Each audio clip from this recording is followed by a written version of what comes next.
Good to have you here. This is Omni View, episode 110. It's July 12th, 2026, and as always, we're covering what happened from every angle. Here's the news, the perspectives, and the questions worth asking. Senator Lindsey Graham's sudden death removes a central figure in U.S. foreign policy, just as American strikes on Iran trigger missile and drone attacks on Gulf states and a threatened closure of the Strait of Hormuz.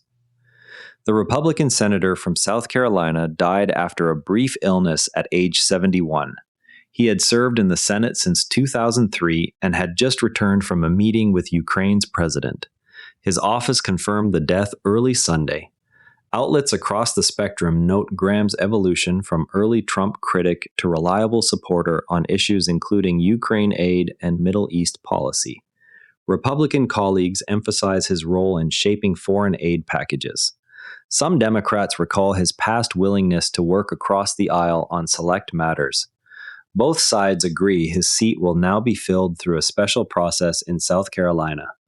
They differ on whether his absence weakens or strengthens the administration's legislative position on security funding. What procedural steps follow a Senate vacancy in South Carolina? Shifting now to the related developments in the Gulf. After U.S. forces conducted fresh strikes on Iranian targets, Tehran launched missiles and drones toward several Gulf countries. Tehran declared the Strait of Hormuz closed until further notice. Reports indicate minor injuries from falling debris in Qatar. U.S. officials frame the strikes as a direct response to attacks on shipping. Iranian statements present the closure as a defensive measure against regional interference. Regional governments in the Gulf have so far limited public comment while increasing security measures. U.S. defense statements stress that protecting freedom of navigation in a vital waterway justifies targeted military action when vessels are threatened.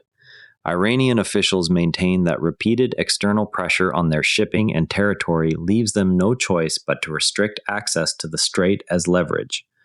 Both positions rest on the shared factual record of recent strikes and shipping incidents. Which countries have confirmed damage or injuries so far?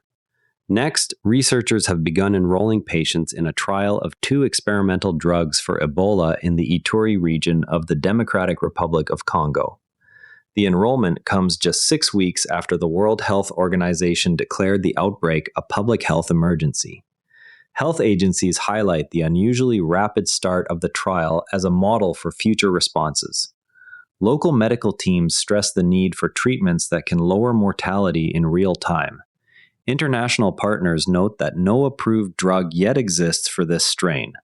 WHO-linked researchers argue that accelerating trial setup after an emergency declaration can save lives by testing candidates while cases are still rising.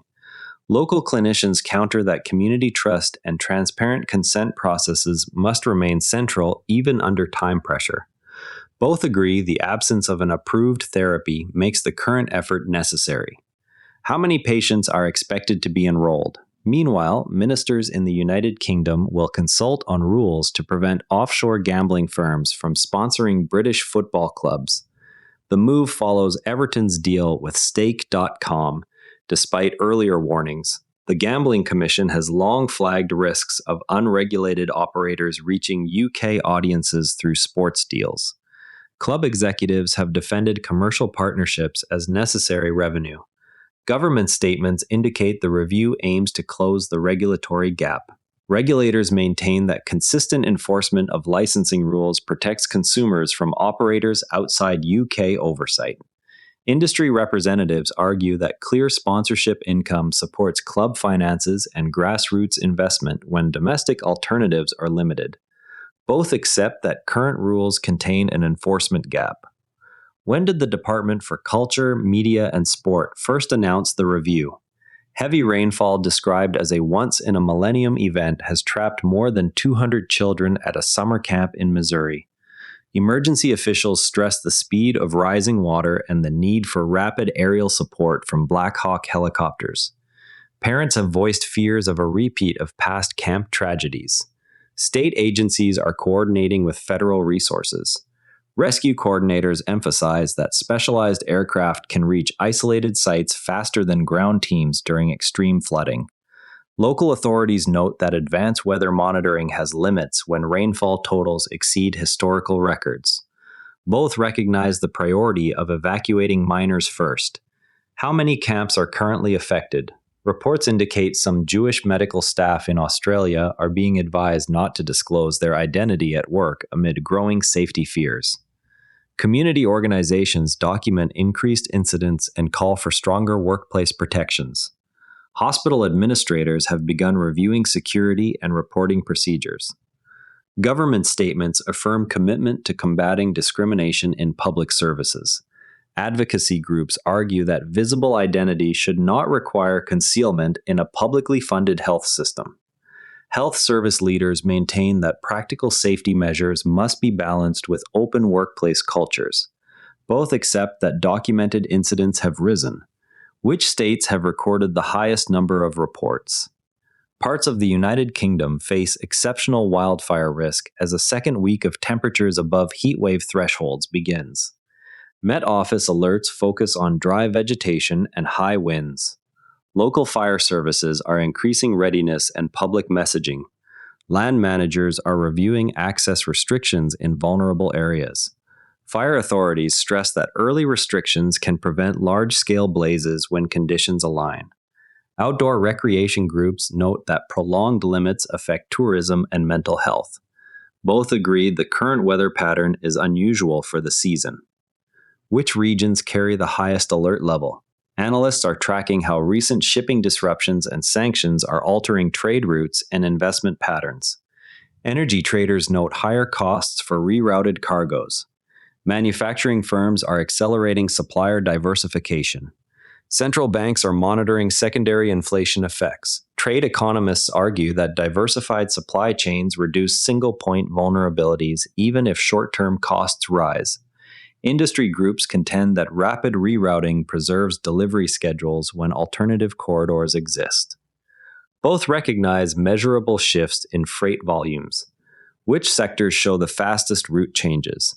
An Opinium poll shows the Reform UK leader's net rating at -27, the lowest since the general election amid questions over party finances.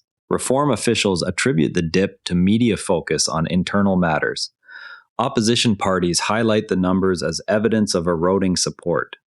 Pollsters note the survey was conducted before any new policy announcements. Reform strategists maintain that core voters remain steady and that ratings often recover after policy-focused periods.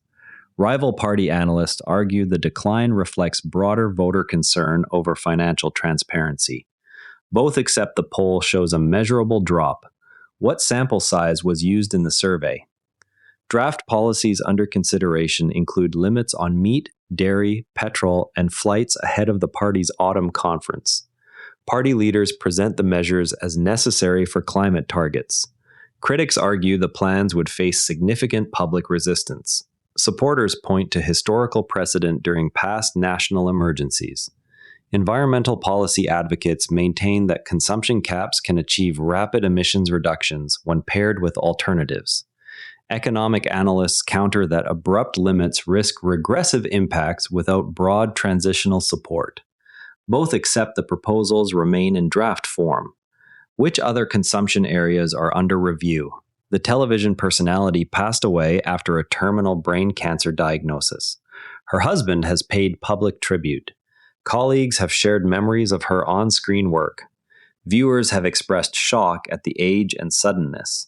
Family statements focus on privacy during this period. Broadcasting peers highlight the value of her contributions to public appreciation of history and objects. Health advocates note the importance of early detection messaging around brain cancers. Both recognize the private nature of the family's loss. What was Burrell's most recent on-air appearance? Now, to really understand the Graham story, most coverage focuses on the senator's legacy while skipping the mechanics that determine how quickly a replacement can influence legislation. When a vacancy occurs, state law dictates whether a governor appoints an interim senator or calls a special election. The timing of that choice directly controls which committees lose a vote and for how long. In practice, the Senate's committee system assigns members to specific panels that oversee foreign relations, armed services, and appropriations. A single absence can shift the balance on amendments or markups even before a permanent replacement arrives. Knowing this, when you hear claims that one party has lost its voice on a particular issue, you can check whether the relevant committee's membership has already changed or whether the vacancy remains unfilled. Next time you see a headline about a senator's death reshaping policy debates, ask which state's rules govern the replacement timeline, which committees are affected, and how long the seat is likely to stay empty. Tomorrow, watch for further updates on patient enrollment in the Ebola treatment trial in the Democratic Republic of Congo. That wraps up today's Omni View. Remember, the best informed people read more than one perspective. If this show helps you do that, share it with someone who values fair coverage. See you tomorrow. And if you'd rather watch than listen, find us on YouTube at NARA Network. Links in the show notes. And before you go, this show is part of the NARA Network, a family of daily podcasts on tech, science, and markets. Each one a short, sharp briefing you can finish on the commute. If today earned its place in your feed, here's your next listen. Models and Agents for Beginners. Artificial Intelligence Explained Simply for Beginners and Curious Teens. Find every show free at naranetwork.com. Live dashboards, TSLA, SpaceX launches, the investing scoreboard are all at naranetwork.com/data. This episode used AI voice synthesis of my voice. Editorial selection and analysis are my own.